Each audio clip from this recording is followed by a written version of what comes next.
नमस्कार दोस्तों। आज हम बात करेंगे आपके फेवरेट फंड्स के बारे में, मोतीलाल ओसवाल मिड कैप और निप्पॉन इंडिया ग्रोथ या फिर सभी मिड कैप्स के बारे में जो हम बोलते हैं कि बेस्ट मिड कैप होने वाले हैं 2026 में। लेकिन हम ऐसा क्यों बोल रहे हैं कि हो सकते हैं, या फिर हम उनके अंदर पैसा क्यों ही डालें? ठीक है, तो इन सब चीज़ों के जवाब आपको इस वीडियो के अंदर मिल जाएंगे। और अगर आप चैनल पे नए हो तो मैं आपको बता दूं कि ये वीडियो कम्प्लीटली एजुकेशनल पर्पज़ के लिए है, कोई एडवाइजरी नहीं है। और सिर्फ मैं आपको यहाँ पे वो नाम बताऊंगा जो अच्छे हैं और किस बेस पे अच्छे हैं, वो स्टैट्स दिखाऊंगा। ठीक है, समझ गए। और अब दूसरी कैटेगरी के लोग आ जाते हैं जिनके पास इतना समय नहीं है कि वो रेगुलरली हमारी वीडियोस देख पाएँ, लेकिन वो चाहते हैं कि उनका portfolio time to time review हो, ताकि क्या अच्छा है क्या बुरा है वो उनको पता लग पाए। और सिंपल सी बात है ना, जब आपके पोर्टफोलियो से बुरा चला जाएगा अच्छा आ जाएगा तो क्या होगा, थोड़ा सा सोचने की ज़रूरत है कि अगर आप बुरे फंड्स को हटा दोगे और अच्छे फंड्स आपके पोर्टफोलियो में हमेशा रहेंगे तो उससे क्या इंपैक्ट आपके पोर्टफोलियो को पड़ सकता है। आप हमें जवाब भी दे सकते हैं। और स्क्रीन पे जो नंबर है, सिर्फ अपना SIP अमाउंट ड्रॉप कीजिए, सर्विसेज के बारे में समझिए और फिर उसके बाद डिसाइड कर लीजिए। ये उन लोगों के लिए था जो लोग हमारे साथ जुड़ना चाहते हैं, आपका अपना पोर्टफोलियो हमसे मैनेज कराना चाहते हैं। अब बाकी अगर वीडियो के अंदर है जो चीज़ें समझनी की हैं वो एक बार के लिए हम समझ लेते हैं। देखो, सबसे बड़ी बात, पहले तो मैंने कुछ फंड्स हाईलाइट किए हुए हैं। ये पूरी लिस्ट है हमारे पास स्मॉल कैप म्यूचुअल फंड्स की। ये सबसे अच्छा कोटक मिड कैप ऊपर की, अगर मैं ऊपर से स्टार्ट करूं, वैसे तो ये फंड भी अच्छे हैं ITI और वाइट ओक, लेकिन टाइम होराइजन काफ़ी कम है, 2022 में ही लॉन्च हुए थे, तो इनको अभी के लिए छोड़ देते हैं। यहाँ पे एक फंड जो 11 साल में से 8 साल अपने कैटेगरी एवरेज को बीट करता आया है, पहला फंड कौन सा है, वो है हमारा कोटक का फंड। ठीक है, इस साल वो थोड़ा सा पीछे है अभी, लेकिन चलो कोई बात नहीं। अभी तो मार्केट ऐसा है, किसी ने 2% दे दिया तो वो कैटेगरी एवरेज को बीट कर गया, किसी ने नहीं दिया, तो अभी के लिए उस चीज़ को नहीं हम मेज़र कर सकते। लेकिन यहाँ पे लॉन्ग रन में अच्छा प्रदर्शन है। ठीक है, सेम चीज़ निप्पॉन ने करी है। निप्पॉन ने भी 3, 4, 5, 6 बार अपने कैटेगरी एवरेज को बीट किया है, लेकिन 6 बार थोड़ा सा कम हो जाता है। इन्वेस्को की अगर मैं बात करूं, यहाँ पे 1, 2, 3, 4, 5, 6, सेम 6 या 7, इसने 7 बार ऐसा किया है। तो निप्पॉन से मिड कैप कैटेगरी में इन्वेस्को लॉन्ग रन से अच्छा बन सकता है। लेकिन हाँ, अगर मैं मोतीलाल ओसवाल की बात करूं तो मोतीलाल ओसवाल 4 साल, अब उससे पहले 4 साल पहले, वही 8 साल हो गए, बहुत अच्छा प्रदर्शन। और थोड़ा सा अगर हम नीचे जाएं तो एडलवेस लगातार 5 साल, उससे पहले 4 साल, 9 बार अपने कैटेगरी एवरेज को। लेकिन अभी मैं इसमें ये कर गया कि मैं एडलवेस में, सॉरी, वो गिन गया 2025 में, मुझे नहीं गिनना चाहिए था अभी के लिए, जब तक 2025 नहीं ख़त्म हो जाता। तो ये इस तरह के कुछ म्यूचुअल फंड्स हैं।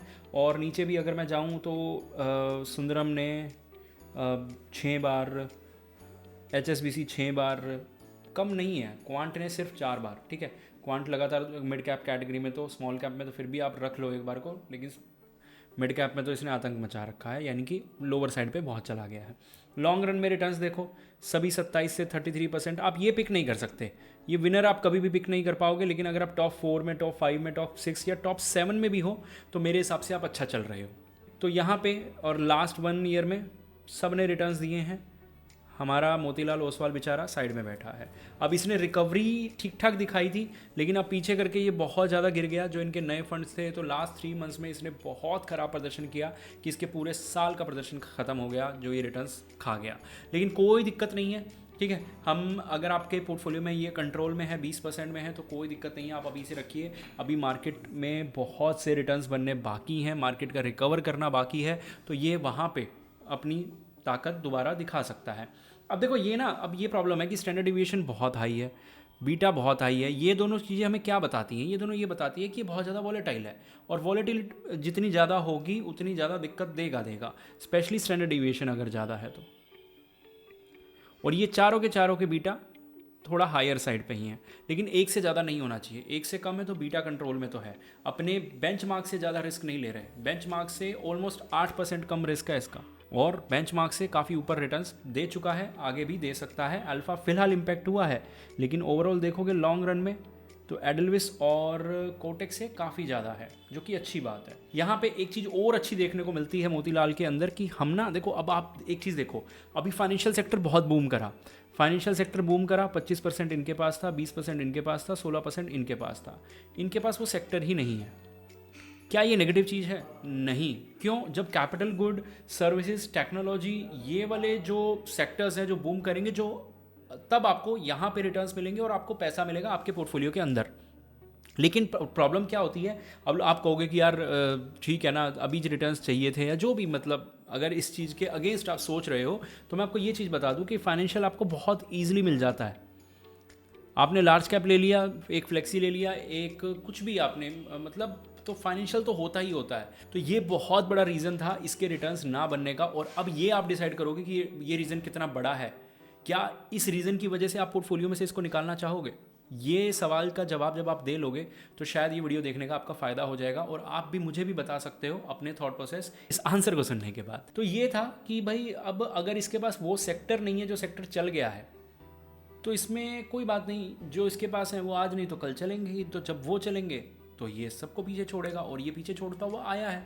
ये काम इसने पहली बार नहीं करा, लास्ट 8 सालों से कर रहा है। तो चलो अब आगे और चलेंगे।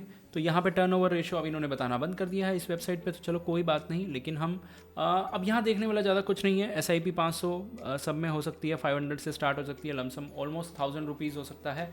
एडलविस में दिक्कत ही होती है कि जो लोग 2000-4000 करना चाहते हैं वो नहीं कर पाते, 5000 लमसम होता है। तो मोतीलाल और इन्वेस्को एक फ़ायदेमंद होता है अगर आप 5000 से कम मोस्टली लमसम कर रहे हैं। तो होपफुली आप समझ गए होंगे। मिलते हैं अगली वीडियो में।